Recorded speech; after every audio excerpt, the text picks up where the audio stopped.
bahwa Anies itu bukannya memastikan kemenangan, justru malah menyebabkan kemenangan yang sudah pasti menjadi deg-degan. Nah, bayangkan gini loh. Ini kalau Ridwan dan Suswono tetap maju ke MK, ini panjang urusan.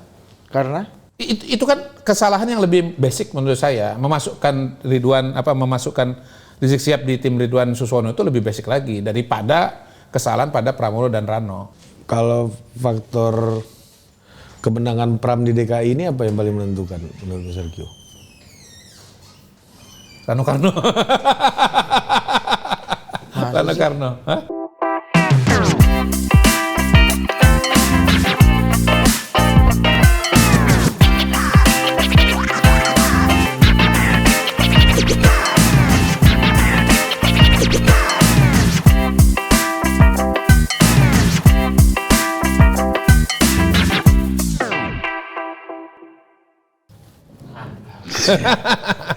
Jadi Gyökeres gimana? Tetap di Sporting atau pindah ke MU nih? kalau pasti pindah. Kalau pindah kata ya? Coach Justin, ya ini manusia-manusia kayak gini pasti pindah. Pasti pindah ya. Karena kita kemarin udah cek juga. Udah cek ya. Sporting, Benfica, gitu-gitu.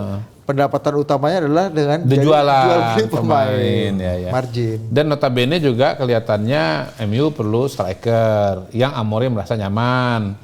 Dan ditambah dengan gosip bahwa Rashford sudah akan dibuang sama Garnacho, pindah ke tempat yang lain gitu. Betul. Tapi nama Rashford tuh paling seru, itu paling inget tuh pas nonton highlight di TV Arab Saudi TV Timur Tengah. Rashford. Ya Allah, Rashford. Ini pasti dia nonton bola lagi pas transit di Dubai ini. Ya, itu pasti ya Allah. Dan kita sudah bersama Wakil Kepala KSB. Oh iya, lupa kita. Mr. Q.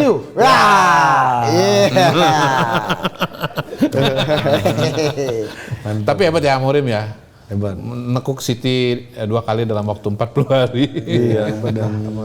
Tapi kemarin kita waktu itu berkesempatan ya nonton pertandingan langsung Sporting lawan Arsenal. Tapi Amorim udah di MU tapi. MU udah pindah. Maksudnya angle-nya adalah kalau Mr. kita membela Amorim hebat macam-macam.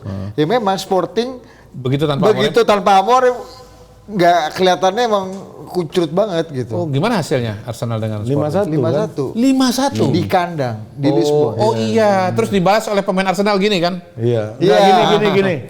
Oh gini. Iya. Bukan gini ya, gini. Iya di bukit. Jadi Coach Justin sama kita kan nonton kan, sekitar kita pendukung Sporting semua, dia pendukung Arsenal kan, ya kan satu kita kan netral kita. Oh nekat juga dia sendirian? Iya sama kita, ya kan. Jadi 5 kali Arsenal ngegolin, dia diam aja. Iya. Sekalinya Sporting ngegolin, pura-pura. Dia tanya ke Abel Xavier, Bel, kalau gua celebration setelah Arsenal ngegolin boleh nggak? Oh boleh aja, tapi lu abis itu harus lari gitu. Pas gua lihat sebelah gua ada bapak-bapak pakai jas, wow, setiap Arsenal megang bola dibaki-baki gitu. Wah gua nggak bisa ngadepin orang-orang kayak gini deh. Jadi apa beda? Orang-orang marah itu emang susah dihadepin nih, Mr. Q. Iya nggak? Dimaklumin aja ya. Iya kalau udah marah ini apa? Jadi apa bedanya fans sepak bola di Sporting itu dengan di Indonesia? Sama aja? Aduh nggak berani saya.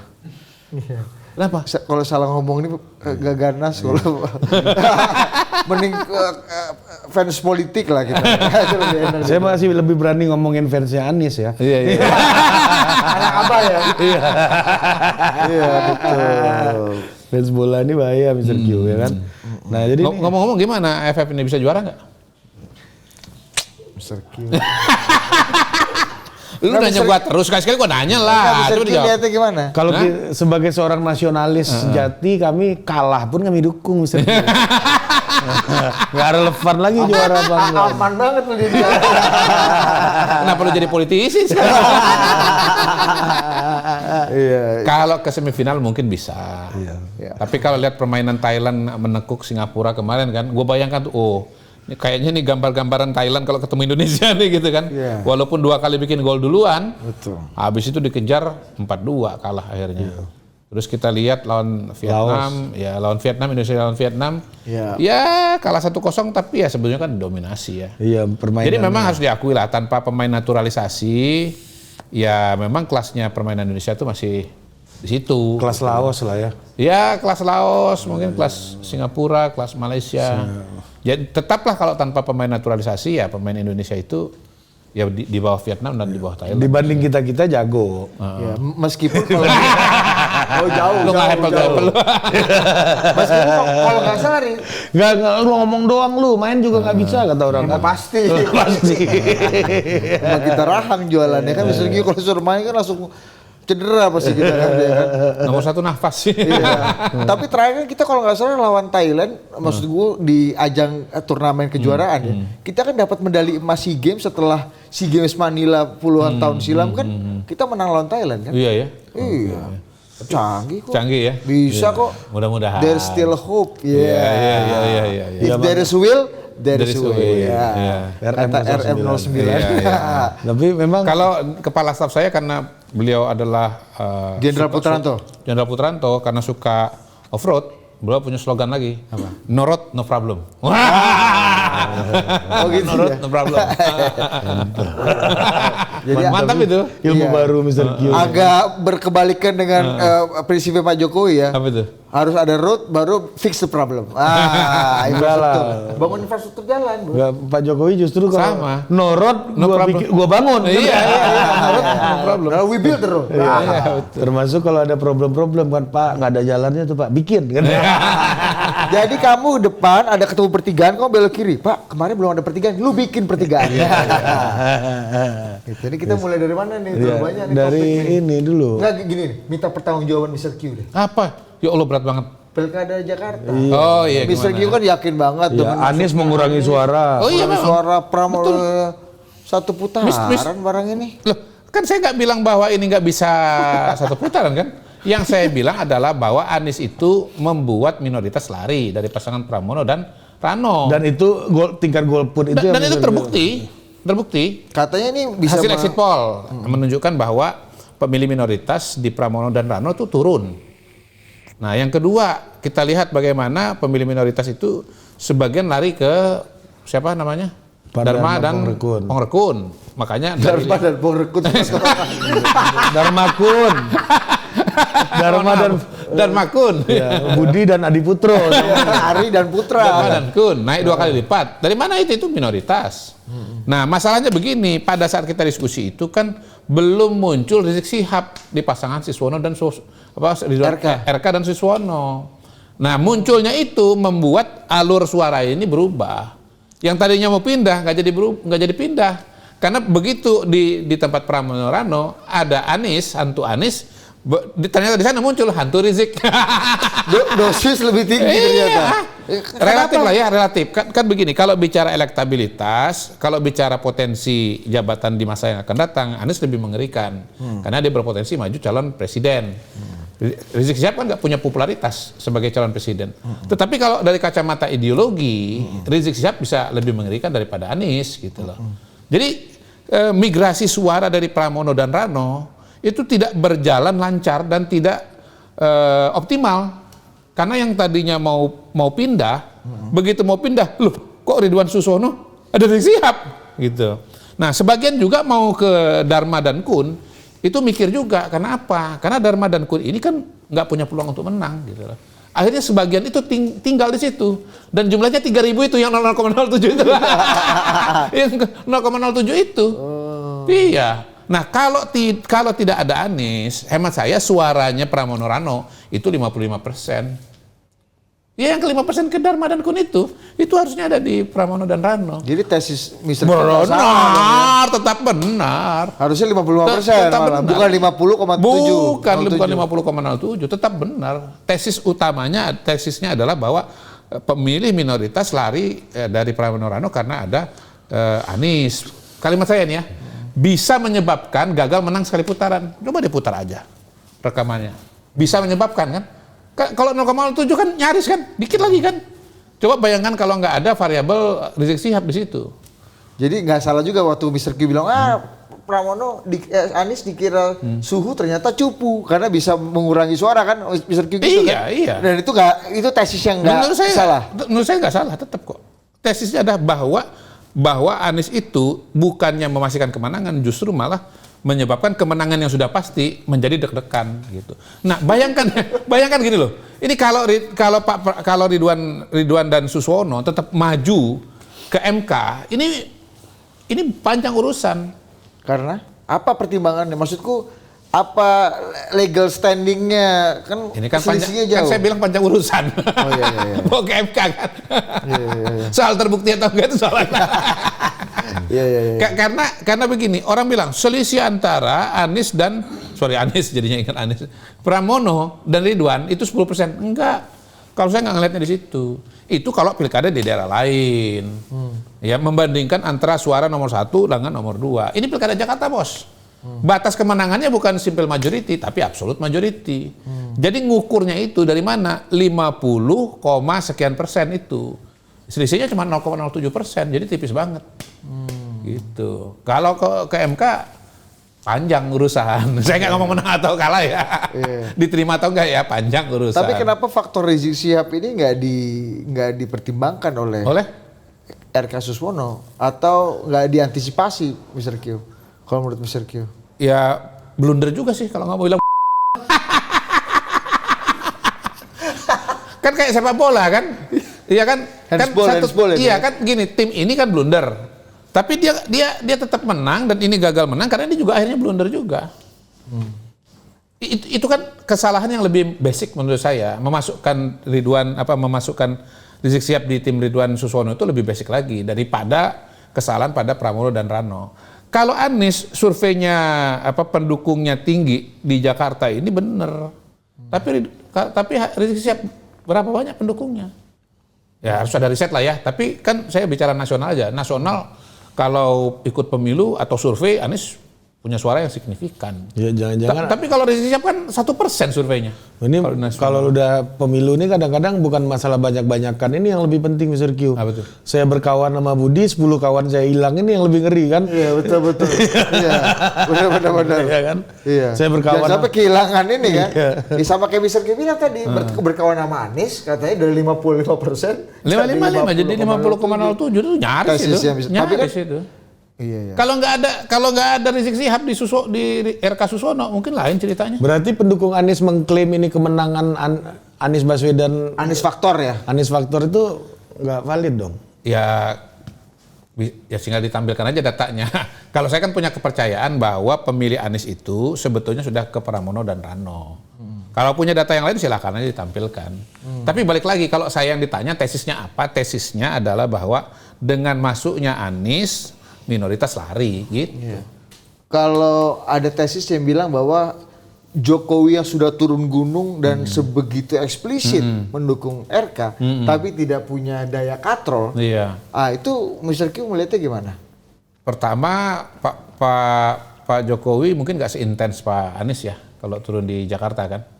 Pak Jokowi itu turun keliling-keliling itu kan di mana? Jawa Tengah ya. Iya. Nah, yang kedua memang popularitas Pak Jokowi di Jakarta ini memang tidak seperti di Jawa Tengah. Tiap daerah kan punya tokohnya sendiri. Di Jakarta saya nggak menafikan popularitas seorang Anies, pendukungnya banyak di sini. Kelihatan dari survei sebelum pencalonan dia kan di survei nomor 1 gitu. Tapi Pak Jokowi nggak menentukan itu kalau di Jakarta dibandingkan kekuatan Pak Jokowi. Iya, pengaruh Pak Jokowi di Jakarta itu lebih kecil dibandingkan pengaruh dia di Jawa Tengah. Apalagi nggak keliling-keliling kan? Iya, nggak keliling-keliling sama sekali. Kalau di Jawa Tengah kan keliling-keliling. Kumpulin relawan aja paling gitu ya. Sekali terus kemudian ngomong, saya Ridwan Kamil. Ya.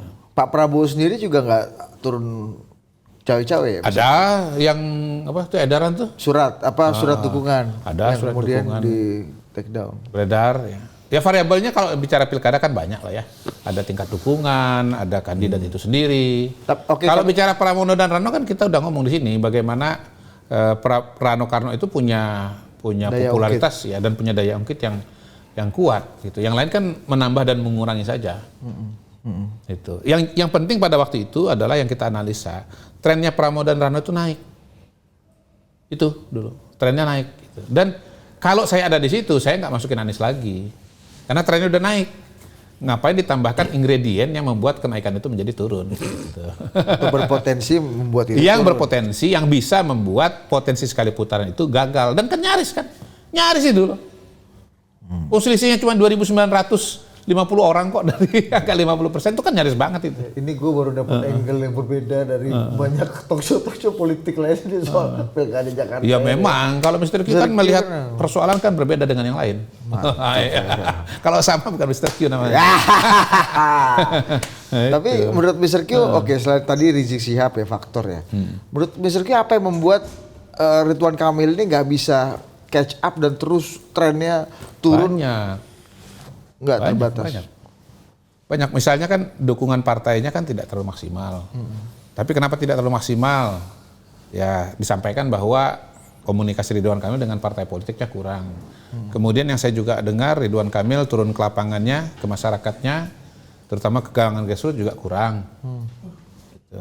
Ya mungkin terlalu santai lah, karena di awal itu sempat leading, ya, dan itu membuat apa istilahnya tuh menjadi lalai terhadap perkembangan situasi dan kondisi. Kalau ini apa namanya? Kalau faktor kemenangan Pram di DKI ini apa yang paling menentukan menurut Mr. Q? Rano Karno. Rano Karno. Hah? Masa sih? Iya, kan saya udah cerita juga di sini di awal. Bagaimana belum berubah tuh tesis Mr. Q. Iya, Rano Karno itu punya kemampuan untuk mendongkrak kepalanya. Dari tahun berapa waktu itu? Oh iya, 2012. 2007 malah. Nah, yang surprise itu adalah bahwa pengaruh Rano itu sampai dengan hari ini ternyata masih cukup masih sangat kuat. Nyaris seperti tahun 2007 yang lalu. Kan sekian tahun berlalu kan asumsinya nih ya bisa menurun. Tapi kalau kita lihat, saya pernah lihat tuh survei siapa gitu ya. Memang dukungan kepada Pramono dan Rano di kalangan generasi milenial, terus kemudian di baby boomer itu jauh lebih tinggi loh dibandingkan dengan yang muda-muda. Ini orang-orang yang punya memori terhadap Sidul anak sekolahan. Iya. Dan secara insidental saya ketemu dengan beberapa orang yang kemudian gua pilih di antara dua ini, gua pilih Pramono Rano aja lah yang ada Rano-nya. Insidental saya ketemu begitu. Sebagai sebuah ilustrasi ya. Saya tidak mengeneralisir seperti Rocky Gerung. Kalau Rocky Gerung selalu mengeneralisir kan. Dia ketemu satu kasus dia generalis semua ya. Saya menyebutnya insidental. Tapi yang insidental itu di survei kelihatan. Memperkuat keyakinan Mr. Q yang awal. Bahwa memang Pramono Rano ini kata kuncinya ada di Rano. Nah, ada satu yang menarik. Coba bayangkan begini ya. Coba bayangkan. Kalau misalnya wakilnya Pram itu bukan Rano. Misalnya siapa coba? Misalnya Prasetyo Edi. Prasetyo Edi. Adian Pitupulu. Kira-kira menang nggak Pram? Menang nggak? Nggak tahu. Menang nggak? Kalau Pras mungkin menang, kalau Pras ya. Karena jago menurut gua. MP. Kalau gua ya, kalau lu tanya gua kan. Menurut gua enggak. Cicit. Nggak, bayangkan gini, ada nggak kejadian seperti yang tadi ilustrasi?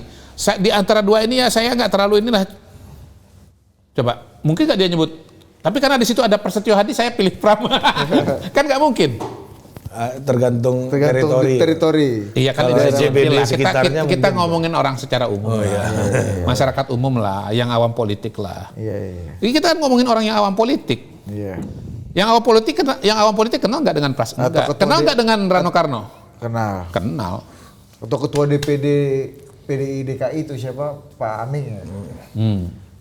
Katakanlah wakilnya Pram Aming. Once mungkin lain cerita. Mas Inton. Mas Inton. Inton menang nih Bupati Tapanuli Tengah. Alhamdulillah kawan kita Bang Inton ya. Iya. Selamat ya Bang.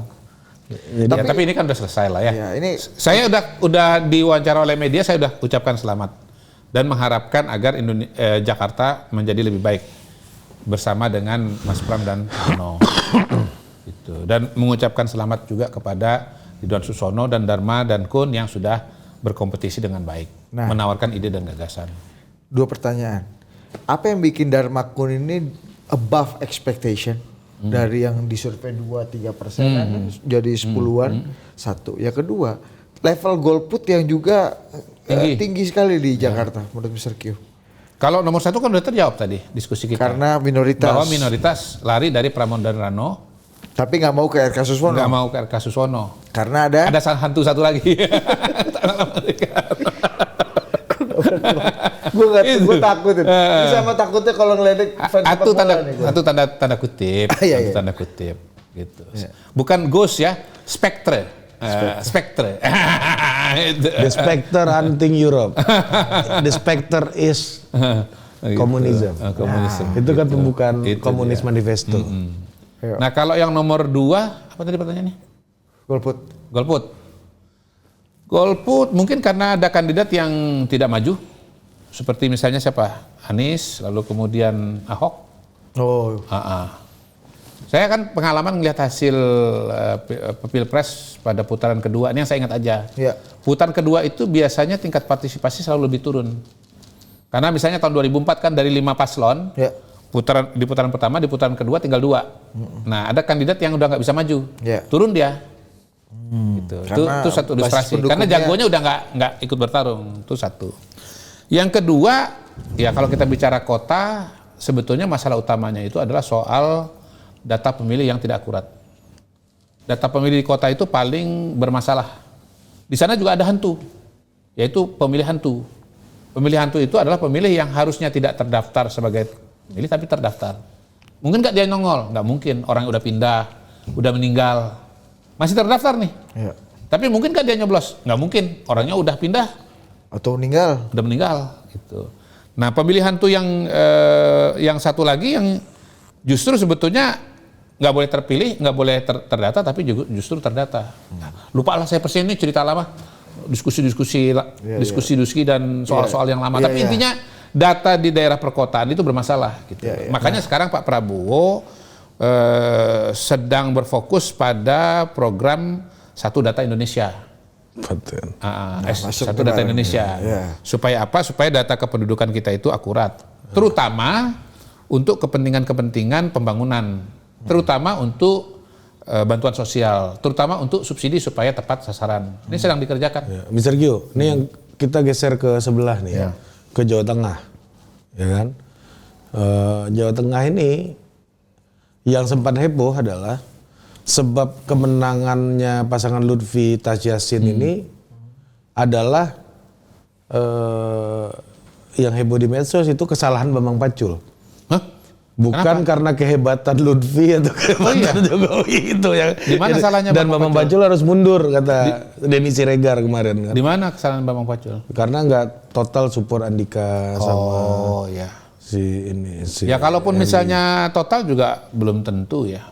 Pertama kan begini, kalau bicara evaluasi pribadi, pengenalan, seingat saya memang Pak Lutfi di atas Pak Andika gitu. Yang kedua, kalaupun ada yang disalahkan paling nyata buat saya ya, itu adalah kesalahan PDI Perjuangan, mungkin DPP ya, yang memasangkan Andika dengan Hendi. Itu gimana tuh? Karena sama-sama PDIP, istilahnya incest. Tanda kutip lagi ya. Incest. Political incest. Kalau kata teman saya Sita namanya, incest itu princess. Incest masa. Itu nggak pakai T. Ini incestnya pakai T. Nah, semua harus memahami bahwa di Jawa Tengah itu ada 2 kelompok budaya politik yang sangat besar, yaitu nasionalis dan Nahdliyin, religius, tradisional, Islam tradisional gitu. Nah, Islam tradisional ini tidak tertampung di situ. Kalau wakilnya Andika kemarin dari kalangan ini juga, Gus Yusuf misalnya di PKB, mungkin lain ceritanya. Nah, suara ini menurut saya kumpul di pasangan Lutfi dan Yassin. Nah, pengelompokan semacam ini kan di Jakarta kan relatif tidak ada ya, cair gitu loh. Nah, di Jakarta PDI Perjuangan tidak menampilkan identitas PDI-nya. Bu Mega disimpan. Itu benar. Di Jawa Tengah Bu Mega turun 2 kali kalau sementara di Jawa Tengah itu nggak bisa dihilangkan bahwa PDI itu memang kuat dan kental gitu loh. Nggak bisa. Orang pasti ngelihat bahwa PDI itu kandangnya kandang banteng. Dan itu digaungkan oleh orang PDI sendiri berkali-kali. Gitu. Jadi secara survei kan kita lihat memang Lutfi itu unggul. Nah, melebar itu karena faktor Pak Jokowi. Nah, faktor Pak Jokowi itu memang kuat dan terbukti dari Pilpres bagaimana di Pilpres kita lihat suaranya suaranya Prabowo dan Gibran kalau nggak salah 53% dan Ganjar 35, jauh sekali. Nah, kalau misalnya dibandingkan dengan gubernur, sebetulnya itu mirip loh dengan Pilpres. Di Jakarta, Anies kalah, tapi tipis sekali dengan Prabowo dan Gibran. Kali ini di Pilkada, ya Ridwan dan Susono kalah tipis sekali daripada Pramono dan Rano. Gitu. Enggak tipis sekali dong. Tipis lah. 2.950 suara tipis lah, 0,07% tipis lah. 0,7. Oh 0,7. Iya, 0,7. Kan Limit 5 tipis, beda. iya, tipis banget. Simple majority ya? bukan. Absolute majority. majority. Tipis banget 0,07. Dari angka 50% ya. Kita ngomong angka absolute. Kalau pilkada biasa kan rise to 40. Iya, kan, iya. sebenarnya rumusnya. Iya, ini berhubungan sama Pak Jokowi dan PDI tadi nih. Udah masuk situ kan? Belum. Oh, belum. Jokowi dan PDI apa? Yang mana? Terus baru selesai KTA baru ini. selesai. Iya. Lu mau nyambung situ apa ada pilkada? Tapi Nanti dulu yang ini. Tapi pilkada begini, dulu, kalau Jawa bicara Tengah dulu. soal siapa Bambang Pacul ya, Iya. memang kita bisa melihat perbedaan suasana dari pilkada di Jawa Tengah pada pertama kali Ganjar maju tahun 2013 dengan kedua kali maju di tahun 2018. Nah, waktu tahun 2018 memang kemenangan Ganjar itu tidak setinggi yang Prediksikan. diharapkan Ya, di survei. ya. Dengan Sudirman Said kalau nggak salah waktu itu ya. itu disebut bahwa variabelnya adalah Bambang Pacul. Karena Mas Bambang Pacul dianggap tidak optimal gitu. Tapi sebetulnya kalau kita ngomong Mas Bambang Pacul, ini yang Denny Siregar harus koreksi nih. Nggak bisa ngomong hanya Mas Bambang Pacul pribadi. Beliau itu satu nafas dengan Puan Maharani. Berani nggak Denny Siregar nyebut nama Puan Maharani? Iyalah. Loh, kalau ditanya, ini Jawa Tengah basisnya Bambang Pacul, salah. Basisnya Puan Maharani. Pelaksananya Bambang Pacul. Pelaksana tergantung komandan. Cetok? Cetok. Clear? Dalam urusan Gitu. satu napas tadi. Iya. Tapi sebetulnya dibalik lagi. Berarti, kalaupun misalnya Bambang Pacul nggak optimal, berarti itu kan kesalahan dari partai kenapa tidak bisa mengoptimalkan tokoh yang begitu hebat di tempat itu. Lah, Anda udah mengakui bahwa dia hebat. Lalu Anda tidak mengoptimalkan. Salah siapa? Salah Anda dong. benar juga. Iya dong. Nggak salah. Ya, Mas Pacul kan saya pernah ngomong di sini. Mas Pacul itu Pacul Halan pernah mengatakan, aku iku wong Jawa. Wong Jawa iku dipangku mati. Berarti selama ini Mas Bambang Pacul nggak dipangku.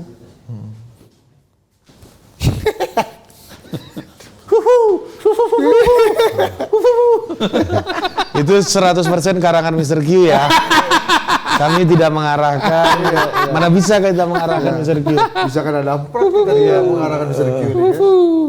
Oh itu terasa itu tidak di pangku ini. Iya kan akhirnya begitu. Gimana? Apa lagi kesimpulannya? Apa lagi penyebabnya? Dalam politik itu tidak dipangku itu gimana menerjemahkannya? Ya berarti kurang diemong, Kurang diopeni. kurang diopeni. Ada yang lebih dimong berarti kan? Hah? Ada yang lebih bisa ngemong. Karena memberikan pelayanan Layanan psikologis. Layanan saya nggak tahu. psikologis. Psikologis. Aduh ngeri. Psikologis. Iya. Oh jadi, tapi sepertinya ya di kambing hitam kan gitu loh Mr. Q. Ya kan biasa, namanya kalah kan pasti cari kambing hitam. Mungkin juga lawan politik yang mungkin juga nggak suka. Kan kita udah berkali-kali membahas mengenai dinamika di internal partai politik, kan ada faksi-faksi. Iya. Apalagi ini kan menjelang kongres. Gitu. Oh iya. Iyalah. Menjelang kongres begini kan berebut naik bis kota kan, sikut-sikutan kan. Sebelum waktu survei naik, ternyata waktu survei Andika naik katanya gara-gara pasukan gorong-gorongnya Ganjar yang bekerja ini katanya kan di media kita baca kan. Oh iya. Waktu surveinya naik gitu misalnya. Tapi ya Kalau kalah itu gara-gara Bambang Pacul katanya. ya Mas Andika dari yang 1 digit bisa sampai catch up Itu sampai gara-garanya 40-an Mas Ganjar. itu. Ya. Nah, kalau dari 1 digit atau dari awal tuh langsung tinggi itu kan karena PDIP itu kan punya kolam suara. Iya. Iya. Kolam suara itu yang kemudian ke Ganjar, ke Andika. Siapapun yang dimajukan PDI sana akan dapat kolam suara. Mas Ganjar dulu dapat kolam suara itu. Misalnya Ari misalnya maju sebagai calon, tiba-tiba nih ya Ari jadi calon gubernur Jawa Tengah. Menurut saya punya kolam suara. Itu bukan dari PDI Perjuangan. Gara-gara pasukan gorong-gorong itu. Ya setelah itu kan dari kolam suara, lalu kemudian setelah itu ada pasukan yang bergerak. Pastilah mensosialisasikan Pak Andika dan Mas Hendi. Mas Hendi menurut saya sih penting juga pengaruhnya. Kan kalau kita lihat dari hasil Jawa Tengah kan, Semarang kan menang kan? Ya. Menang. Dan wali kotanya juga Wali PDI. kotanya Mas Hendi. Tapi di tingkat 2 PDI itu menang 19 kabupaten kota loh. Iya. Termasuk wali kota Semarang. Dari 35 Iya, kan. iya, betul. 50 sekian persen. Ya, lebih. artinya kekuatan PDI sebagai partai itu tetap nyata. Iya. Dan itu membantu partai politik. Tapi kan membantu kandidat. Tapi 19 kemenangan tuh nggak dilihat sebagai sebuah variabel karena yang penting ujungnya aja kan. Iya. Ya biasalah. Biasa. Sama kayak ini juga yang dibahas Jakarta terus padahal yang lain kalah semua.